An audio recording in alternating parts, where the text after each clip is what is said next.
Hey, welcome to another video. So today we're going to be going into the culture and sword logic of the Hive. But before we begin, please be sure to like the video, subscribe to the channel, join the Sith Citadel Discord, links in the description, and consider becoming a join member or sending a super thanks if you wish to further support the channel. Otherwise, let's jump straight into it. So the Hive have a complex religious system based around profane rituals and the worship of a pantheon of ascendant Hive gods, in the style of an absolute monarchy. These Hive gods exist in the Ascendant realm, described as a higher plane of misery, associated with the darkness, known to the Hive as the Deep.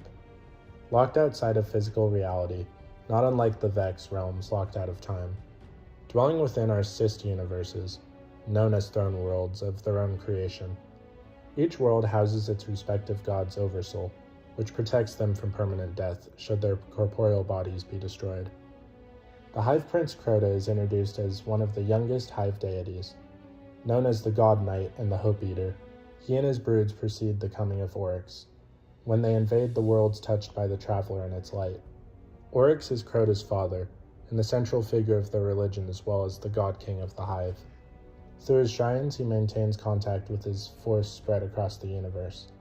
Other deities include Oryx's own sisters, Savathun and Zivo-Arath, and the greater worm gods Ir, and Zol and Yol. Like Crota and Oryx, they have disciples named after them. A fifth god named Akka is recorded in the Books of Sorrow, and it is from his remains that the Dreadnought is built. All of Oryx's broods hold a special holiday called Aversion Day, which celebrates the creation of the Taken King's Dreadnought by turning things inside out the same way Oryx merged his throne world with his ship. The Hive use a unique writing system, based on runes and glyphs, which they describe as a viral language. Hive runes draw their power from a different dimension, where there's no difference between a word and its meaning. According to Ikora, the Hive runes are not letters, but rather logograms, representing a word or idea etched into them. Their patterns draw power from their meaning, and their orientation casts a spell. When the Hive erode the barrier between our dimension and theirs, the rune for death brings literal death. They also employ it for their forbidden Hive rituals, including the use of shadow rifts and the weapons of sorrow. The same glyphs are also found on ceilings used to lock doors and contain their monsters. The Hive have a great hatred for the light, and to them, the eternal struggle between light and dark is not only a war, it is a crusade. All light must be devoured so darkness can reclaim the universe. They have even attempted to attack the Traveler directly, though a ritual in which they drained its light through a fragment they captured in the Chamber of Night.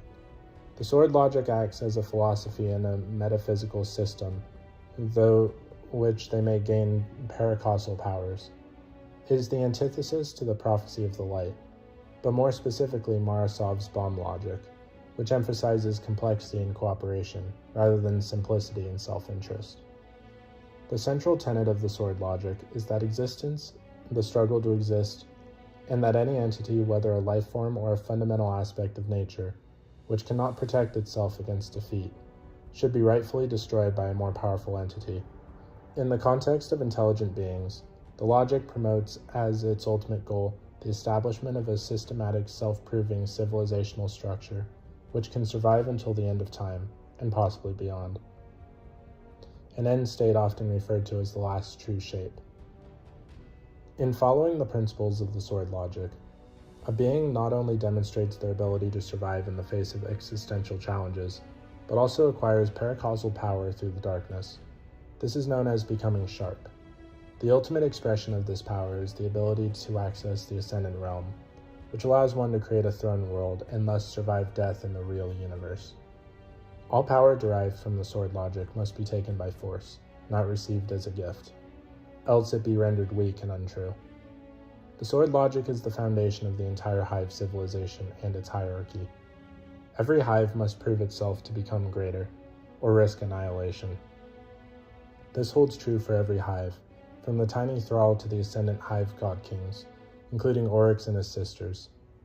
Even the worm gods are not exempt, as evidenced by Oryx slaying Akka to gain an audience with the darkness itself. As a byproduct of the pact made with the worm gods, when a Hive grows stronger from the killing of lesser life forms, and those which follow the dictates of the light and darkness, so does its internal worm's lust for killing, meaning that unless it is fed enough, the worm will eventually consume its host. The Leviathan knew of the sword logic, and claimed that it led to ruin for all who followed its path. In contrast, the darkness in Toland claimed that it is a beautiful thing, majestic and noble, and that all life should abide by it as the self-proving reason for existing. However, it unsurprisingly has a corrosive effect on the psyche of the practitioner, eventually rendering them into an entirely different creature that would horrify themselves if they could view it objectively. For example, after untold millennia of practicing the sword logic, the emotions of love and hate gradually became indistinguishable to the Hive, and the same may have happened to joy and sorrow.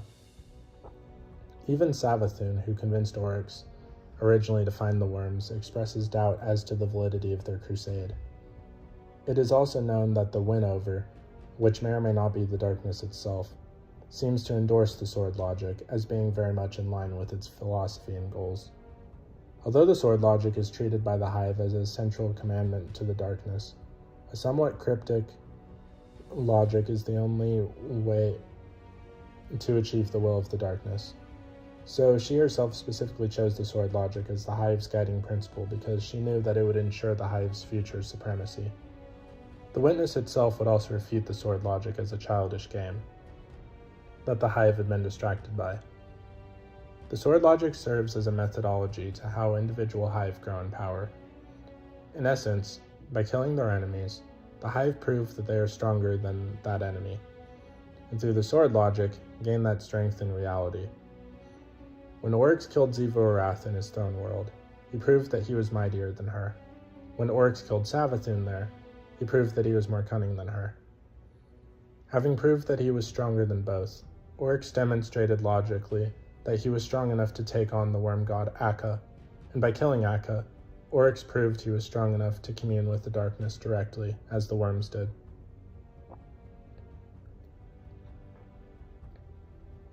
Repeated application of the sword logic causes the wielder to gradually become self-defining and sharp, both no longer bound by physical laws, incapable of outright violating them at will.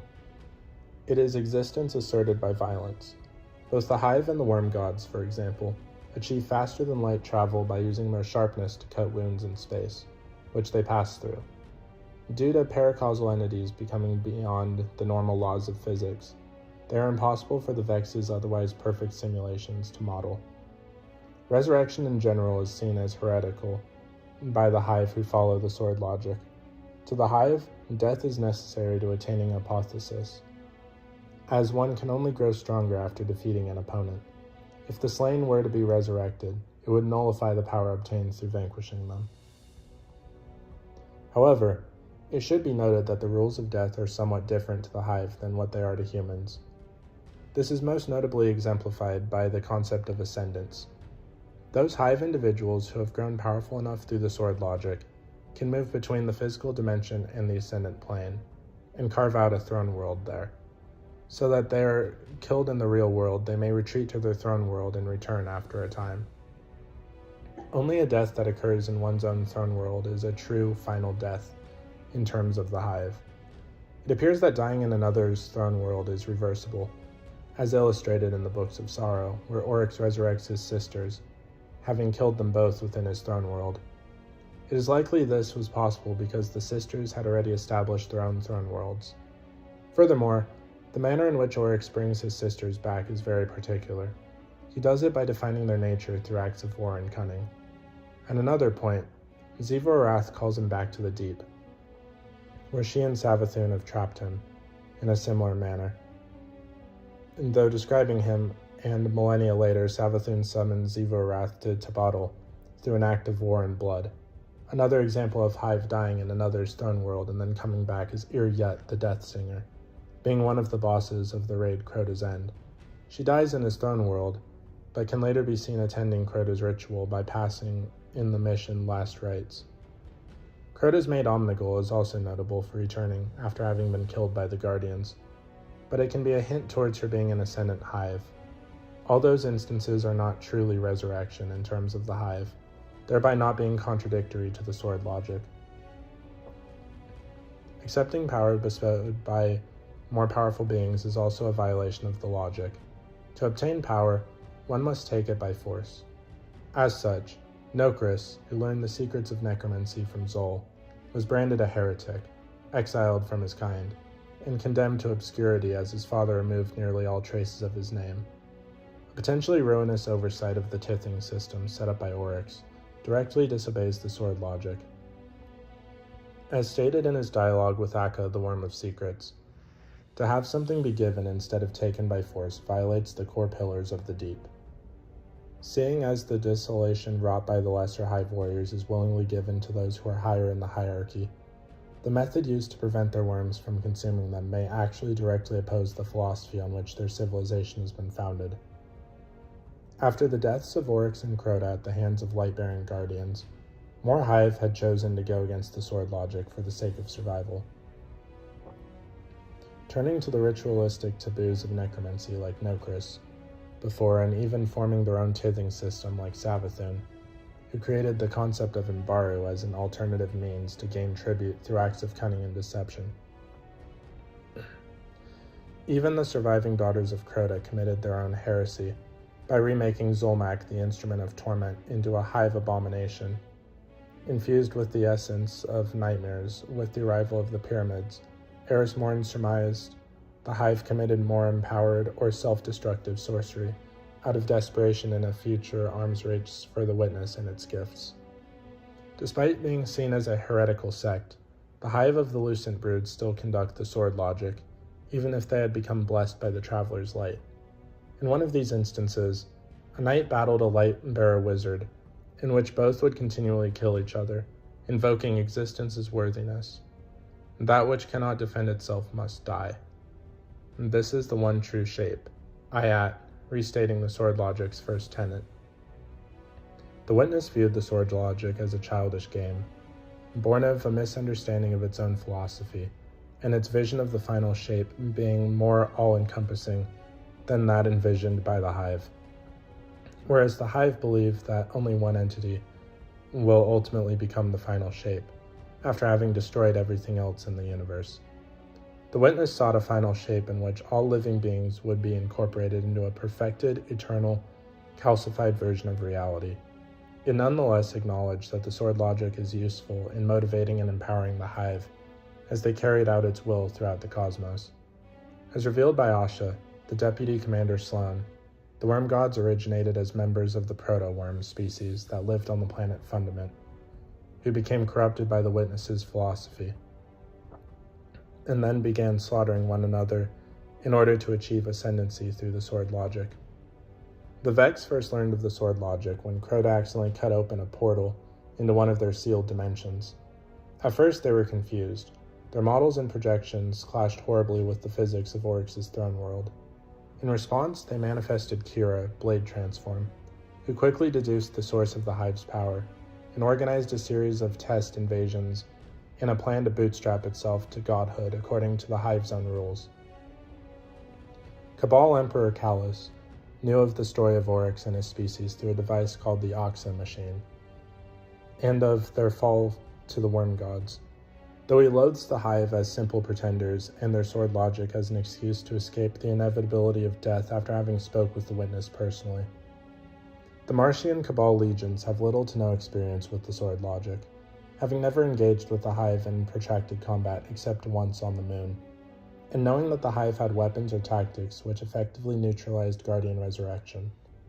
Once the Skyburner's legion set foot upon the Dreadnought, they became beholden to the sword logic, but showed no indication that they recognized any differences to conventional physics.